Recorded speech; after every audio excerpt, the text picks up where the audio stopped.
Time of year, people around you are probably getting the flu, they're getting colds, and maybe you often wonder, how can I avoid getting sick this winter? Joining us now is naturopathic physician Clara Barnett with some food and drinks that you should think about because they boost your immune system. It's good to have you here. Good to be here, Mark. Thank you. Okay, so you've got three basic ideas. Let's start down here. Yeah. You say this cup of tea is just what the doctor ordered. Absolutely. I drink a cup of tea every day. Particularly black tea and green tea are very high in antioxidants.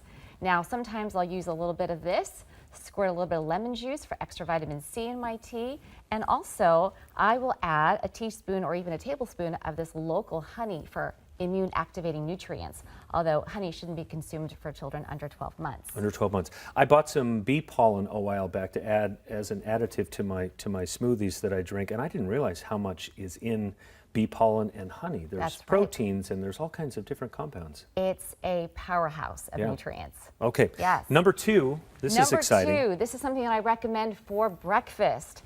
A bowl of oatmeal with kefir, which is a fermented milk product. It's somewhat yogurt-like, and it has lots of probiotics, lots of cultures.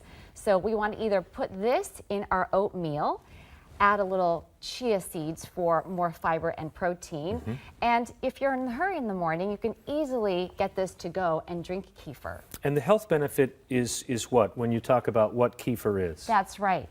It has probiotics which help support the good bacteria in our gut. Remember, the good bacteria is what controls the bad bacteria. So to protect our immune system, we really want to be focusing on gut health. When we take antibiotics, we're basically killing all the bacteria, right? That's right. Antibiotics tend to kill the good and the bad. So afterwards, we want to replenish with some of these ideas. Okay.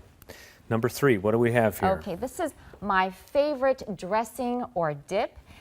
The main ingredient here is miso, which is often used in Japanese cooking. It's a fermented soybean paste, and you might know it in miso soup. So what I do is I just add about a tablespoon of miso in my blender, and I'll put a little bit of apple cider vinegar, and then a squeeze of lime juice or honey over here, and orange juice if you like it sweet, a little bit of sesame oil, and I drizzle it over these beautiful greens and vegetables that are particularly high in vitamin C. We have baby organic spinach, oranges, bell peppers, and broccoli. Wow. And if you've never had miso at home, it's got a really unique flavor, doesn't it? Kind of an earthy, comforting flavor. It does. It's one of those umami foods, and it makes things taste very good and satisfying. Okay. Let's talk about, there's not a lot of research that's been done about foods that keep you quote unquote healthy, but there are cultures who have sort of proven this over the centuries that they eat these kinds of food and they seem to be. Talk about that in some of the research that you've done. One of the things that I love about this topic is that across most cultures, most traditional cultures, people have used these fermented and cultured foods throughout, whether it's in yogurt and kefir, whether it's in these fermented beans, whether it's in sauerkraut.